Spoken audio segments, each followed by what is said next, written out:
Bonjour chers frères et sœurs en Christ. Nous commençons notre méditation au nom du Père et du Fils et du Saint-Esprit. La grâce de Jésus le Christ, l'amour de Dieu le Père et la communion de l'Esprit Saint soient toujours avec vous. Chers frères et sœurs en Christ, nous avons encore ce privilège ce matin de rencontrer le Seigneur dans l'Eucharistie, de son corps, de rencontrer le Seigneur dans la vie de nos frères et sœurs. Aujourd'hui, dimanche, le 26 octobre 2025, Jésus continue à nous inviter à être humbles. Et nos lectures nous invitent à savoir que Dieu écoute les prières des humbles. Que le bon Dieu nous écoute, que le bon Dieu nous délivre, que le bon Dieu donne la force et du courage. Mes chers frères et sœurs en Christ, dans nos lectures d'aujourd'hui, Jésus nous invite vraiment à être humbles. Et nous prions pour beaucoup de familles qui sont avec nous dans les différentes plateformes dans la prière et surtout ceux qui continuent de rester fidèles dans la prière pendant ce temps de rosaire. Que la Sainte Vierge Marie intercède pour nous, intercède pour nos familles et qu'elle nous donne beaucoup de force et de courage. Avec toutes ces intentions, présentons-les au Seigneur. Dieu éternel et tout-puissant, et augmente en nous la foi, l'espérance et la charité, et pour que nous puissions obtenir ce que tu promets, fais-nous aimer ce que tu commandes, par Jésus le Christ, notre Seigneur.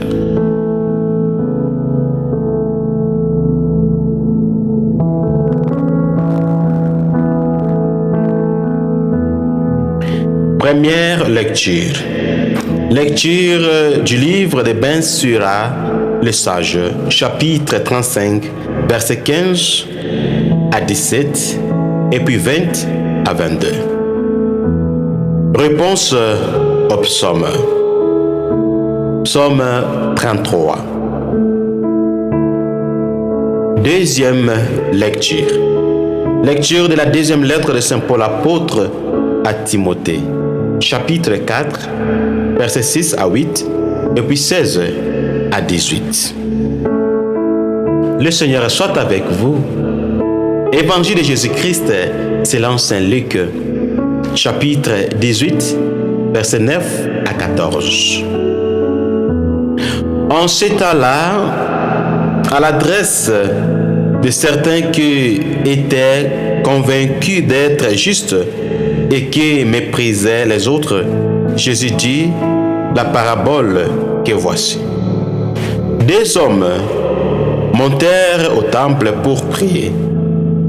L'un était pharisien et l'autre publicain, c'est-à-dire un collecteur d'impôts. Le pharisien se tenait debout et priait en lui-même. Mon Dieu, je te rends grâce parce que je ne suis pas comme les autres hommes. Ils sont voleurs, injustes, adultères, ou encore comme ce publicain que voici. Je jeûne 2 fois par semaine et je verse le dixième de tout ce que je gagne. Le publicain, lui, se tenait à distance et n'osait même pas lever les yeux vers le ciel. Mais il se frappa la poitrine en disant: Mon Dieu, montre-toi favorable au pécheur que je suis. Je vous le déclare, car ce dernier redescendu dans sa maison, c'est lui qui était devenu un homme juste plutôt que l'autre. Qui s'élève sera abaissé et qui s'abaisse sera élevé. Acclamons la parole de Dieu.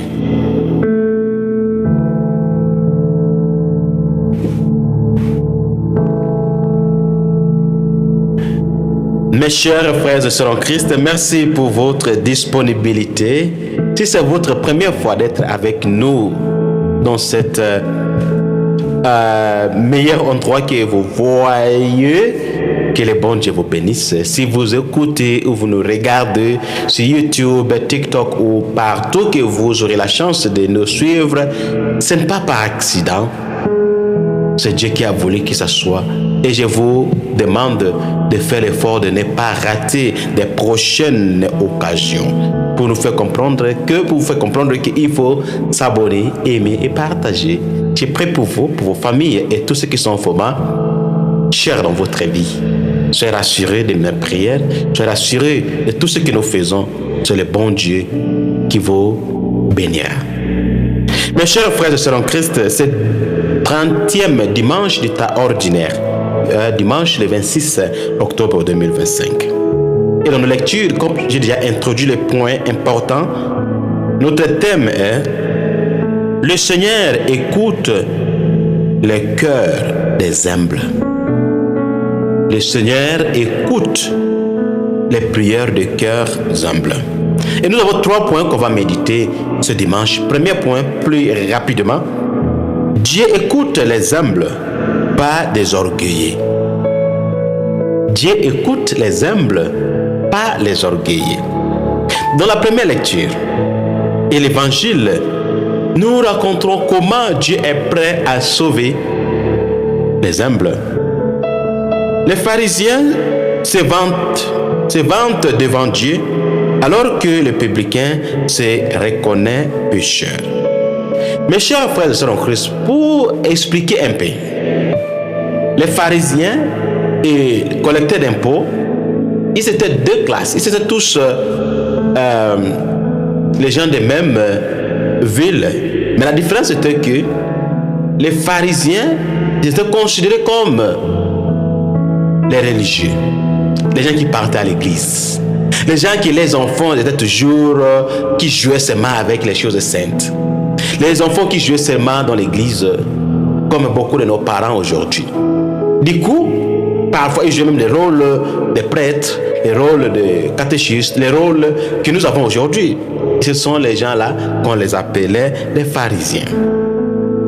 Maintenant, les publicains ou collecteurs d'impôts, ils travaillaient pour les Romains. Du coup, les Romains étaient les oppresseurs, les gens, les colonisateurs, on peut dire. Pour faire comprendre que eux là, les collecteurs d'impôts, travaillaient avec les colonisateurs. Du coup, ils faisaient mal à leurs frères et sœurs. Pour conclure qu'ils travaillaient pour les oppresseurs, les ennemis.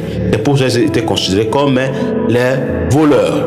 Parce que souvent, quand on les envoyait d'aller demander l'impôt peut-être de 5 et demander peut-être 7, pour que 2 puissent être pour eux. C'est pour ça qu'ils étaient considérés comme les voleurs. Et du coup, ils étaient considérés comme les pécheurs. C'est pour cela, quand les 2 sont partis prier, les religieux savaient que l'autre là est pécheur. Et moi, je ne suis pas comme lui. Sur ça, ses prières n'étaient pas sur lui, mais pour accuser l'autre. Seigneur, tu connais, l'autre là est voleur. Il est injuste parce qu'il demandait plus. L'autre là, il ne parle pas la prière parce qu'ils sont tout le temps dans les marchés pour demander les impôts. C'est comme ça que les gens étaient. Et du coup, ils étaient considérés comme des pécheurs. La différence aussi est que l'autre ici, le pharisien, il savait qu'il était saint et juste devant Dieu. Et l'autre savait aussi qu'il était pécheur devant Dieu. Mais lui n'accusait pas l'autre. Chacun a reconnu les états, mais l'autre commence à accuser l'autre pour que Dieu puisse avoir et reconnaître ses efforts. Il est parti même plus loin de dire que moi je donne les dîmes. Moi je pars à l'église, je mange même les corps et le sang de Christ. J'ai fait tout ça. Est-ce que c'est ça qui nous fait d'être vraiment les saints? Mes chers frères et sœurs en Christ, le vrai péché et les vrais problèmes que nous avons dans notre temps, c'est de regarder la vie des autres. De commencer à accuser d'autres personnes qu'ils sont 1, 2, 3, ils sont comme ça. Est-ce que c'est ton travail là-bas? J'ai connu même la famille qui passait le temps seulement à critiquer les autres. Tu vois les enfants là, mon père, il ne faut pas marcher avec eux. Mon père, il ne faut pas sortir avec la famille là. Bien sûr, est-ce que c'est mon travail de ne pas associer à un groupe de personnes parce qu'ils sont mauvais, seulement d'associer avec vos enfants parce qu'ils sont les saints? C'est ça vraiment la mission que Jésus nous envoie? C'est ça vraiment l'évangélisation que Dieu nous donne? Mes chers frères et sœurs en Christ, soyons humbles. Je vous rappelle, Dieu écoute les prières des cœurs humbles et déteste les prières des orgueilleux. Parfois, les choses ne marchent pas dans votre vie parce que tu es orgueilleux. Tu passes tout ton temps seulement à critiquer les enfants des autres. Tu passes tout ton temps seulement à négliger d'autres personnes. Et Dieu n'aime pas ça. Regarde encore ta vie. Dieu n'écoute pas la prière de celui qui se glorifie lui-même, mais seul du cœur brisé et sincère. Deuxième point, la persévérance dans la foi apporte la récompense. Deuxième lecture, deuxième livre de Saint Paul apôtre, Timothée chapitre 4, versets 6 à 8, nous parle: J'ai combattu le bon combat, j'ai achevé ma course, j'ai gardé la foi. Malgré la solitude et la souffrance, il garde confiance et Dieu lui donne la force de continuer. Mes chers frères et sœurs en Christ, est-ce que toi, on a encore du courage de rester vraiment fidèle? La foi n'est pas seulement la foi dès que nous sommes en bonne santé. La persévérance dans la prière nous invite vraiment à savoir qu'on a la foi. Surtout quand les choses ne marchent pas bien dans ta vie, est-ce que tu es encore capable de rester là, à côté du Seigneur, pour lui écouter? Est-ce que quand tu pries, les choses deviennent pures? Est-ce que tu es capable de rester encore dans la foi? Il y avait une chrétienne, je ne sais pas si elle est encore là, à l'église catholique. Elle m'a dit clairement: mon père, moi j'ai pris, si les choses ne marchent pas, je pars visiter les marabouts. Mais pourquoi tu viens à l'église alors? Parce que l'église nous invite à rester vigilants, de persévérer dans la foi. Malheureusement, si on prie 2 jours, 3 jours, ça ne donne pas, on a l'option B. Ce n'est pas ça. Saint Paul nous parle dans son état de vieillesse. Il est prêt à rester jusqu'à mourir dans la foi. Mais beaucoup parmi nous, j'ai pris un jour, ça ne marche pas. Une semaine, ça ne donne pas. Un mois, ça ne donne pas. Une année, je pars ma route. C'est comme ça la foi. C'est comme ça que tu vas aussi donner les leçons d'autres personnes. Les gens que tu es la journée, tu es à l'église, la nuit, tu es quelque part autre. Tu vas nous donner les leçons. Quelle persévérance tu peux nous enseigner? Mes chers frères et sœurs en Christ, restez vraiment proches du Seigneur. Même si les choses ne marchent pas comme tu veux, il faut toujours que nous puissions rester vraiment proches de lui et il ne va jamais nous décevoir. S'il vous plaît, n'allez pas seulement de regarder le Seigneur parce que les choses sont bien, parce que mes enfants voyagent, parce que mes enfants ont le travail, parce que mes enfants... Mais si un jour que quelque chose arrive aux enfants ou à la famille, non, Dieu ne m'aime pas. Avec tous les bénédictions qu'il t'a donné, tu te plains toujours. Regarde un peu derrière, mes chers frères et sœurs en Christ. Et dernier point, la vraie prière transforme le cœur. Psaume 33, on a écouté bien. Ce pauvre a crié et le Seigneur l'a entendu.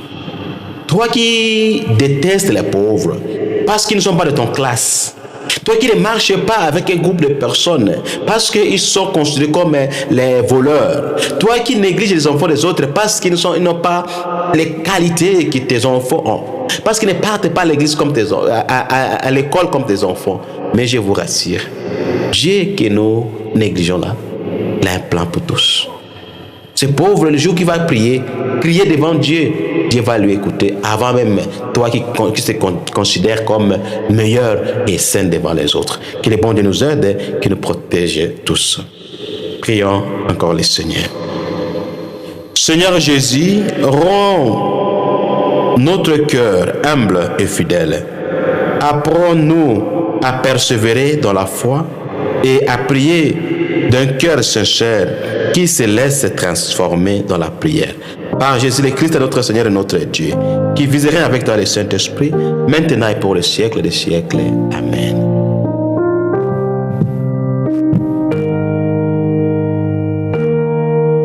Merci beaucoup, chers frères et sœurs en Christ. Si on a allé presque 15 à 17 minutes parce que c'est dimanche et on a le temps qu'on puisse écouter la parole de Dieu. Merci à tous et bonne journée. Et si vous êtes encore intéressés de nous joindre pour le lever des fonds pour cette paroisse que je vais dire seulement au mois de novembre, faites-moi signe. Et bonne journée à tous. N'hésitez pas à nous soutenir, à envoyer vos intentions et aussi les prières. Que le bon Dieu vous garde, qui vous protège tous.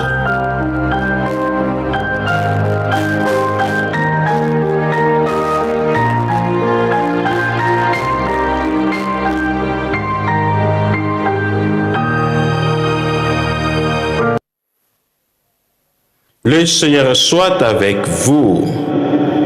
Que Dieu Tout-Puissant vous bénisse, le Père, le Fils et le Saint-Esprit. Allez dans la paix de Christ. Votre humble simple serviteur, Sango Placide. Bonne journée à tous et bon dimanche. Merci.